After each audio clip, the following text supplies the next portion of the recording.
एक समय की बात है। एक नगर का राजा एक बार शिकार करने के लिए अपने सैनिकों के साथ जंगल में गया हुआ था। बहुत देर हो गई थी मगर एक भी शिकार हाथ न आया। चलते चलते सैनिक बहुत थक चुके थे। इसलिए उन्होंने राजा से कहा, हे महाराज, आप तो घोड़े में हैं, इसलिए आप ज्यादा थके नहीं होंगे, किंतु हम लोग थक चुके हैं और पानी प्यास से व्याकुल हो रहे हैं। इस पर महाराज कहते हैं, ठीक है, तुम लोग वापस राजमहल लौट सकते हो। मैं तो शिकार किए बिना वापस नहीं लौटूंगा। महाराज के आदेश पर सभी सैनिक वापस राजमहल लौट गए। अब महाराज अकेले जंगल में शिकार की तलाश में घूमता फिरता रहा। बहुत समय हो गया था मगर एक भी शिकार दिखाई नहीं दिया। रात हो गई थी। चलते हुए महाराज को एक तालाब दिखाई दिया। उन्होंने सोचा कि थोड़ा सा पानी पी लेना चाहिए।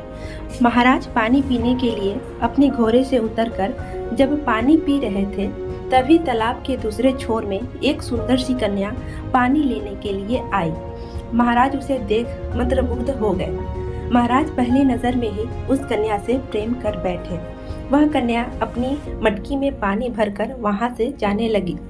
महाराज भी उसके पीछे पीछे जाने लगा मगर कुछ ही दूरी पर वह कन्या गायब हो गई। महाराज को समझ नहीं आया कि आखिर वह कन्या गई तो कहाँ गई। महाराज अपनी सूझबूझ खोकर पागलों की तरह उस कन्या को पूरे जंगल में ढूंढते फिरते रहे मगर वह कन्या कहीं नहीं मिली। महाराज उस अप्सरा रूपी कन्या को भुला नहीं पाते थे और वही तालाब के पास जाकर उसका इंतजार करते रहे और वहीं पर सो जाते ताकि सुबह जब कन्या आए तो उनसे मिल सके। महाराज रात भर सो न सका और सुबह का इंतजार करता रहा और जैसे ही सुबह हुआ महाराज उठा और कन्या की राह देखता रहा मगर वह कन्या दिन को कभी आई ही नहीं। महाराज सोचने लगा कि शायद वह कन्या शाम को ही आती होगी, इसलिए उसने प्रतीक्षा करनी सोची। और जब शाम हुआ वह कन्या पानी लेने के लिए उस तालाब की ओर आई और पानी भरने लगी। उसे देख महाराज जल्दी से उसके पास चला गया और कहा, हे अप्सरा रूपी कन्या, तुम कौन हो और कहाँ से आई हो? कन्या कुछ कहती नहीं है। महाराज दोबारा उससे पूछते हैं, फिर भी कन्या चुपचाप पानी भरकर वहाँ से चली जाती है।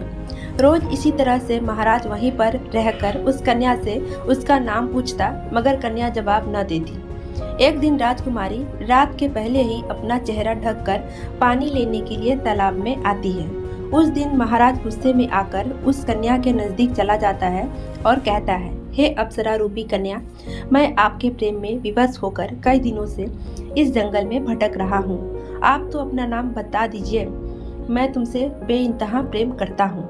आपसे विवाह कर अपने महल की रानी बनाना चाहता हूँ। हमेशा की तरह कन्या कुछ न कहकर अपनी कुटिया की ओर जाने लगती है। तभी महाराज उसके हाथ को पकड़कर उसके चेहरे से नकाब को हटा देता है, जिससे उसकी खूबसूरती दिख जाती है। यह देख राजकुमार चौंक जाता है। फिर भी राजकुमार उनसे इतना ही प्रेम करता है और उस कन्या से कहता है, हे अप्सरा रूपी कन्या, तुम्हारे इस चेहरे का राज क्या है? मुझे तो मालूम नहीं। दिन में बदसूरत और रात को एक अप्सरा से भी ज्यादा सुंदर हो जाती हो, मगर अब भी मैं तुम्हें उतना ही बेइंतहा प्रेम करता हूँ। इस पर कन्या कहती है, हे युवराज, सुनना चाहते हैं तो सुनिए। एक बार जब मैं और मेरी सखियां अपने राजमहल के बगीचे में खेल रहे थे तभी एक कुबरा ऋषि हमारे बगीचे में आ पहुंचा और मुझे खेलते देख मेरी सुंदरता पर मोहित हो गया। मुझसे विवाह करने का प्रस्ताव मेरे सामने रखा मगर मैंने उसे उपहास उड़ाते हुए कहा कि देखो, यह एक कुबरा ऋषि है, मुझसे विवाह करना चाहता है, जो ढंग से खरा भी नहीं हो पा रहा है।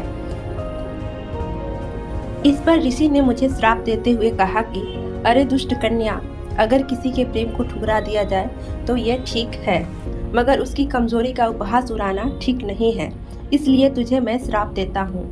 जैसे जैसे सुबह होगी तुम्हारी खूबसूरती बदसूरती में बदलती जाएगी और जब तुम अपने आप को देखोगी तो तुम्हें घिन आने लगेगा। लोग तुम्हें थूकेंगे। जैसे ही रात होगी तुम पुनः अपने असली रूप में आ जाओगी। राजकुमारी कहती है, हे ऋषि, मुझे क्षमा करें, मुझसे बहुत बड़ी गलती हो गई, मुझे ऐसा नहीं करना चाहिए।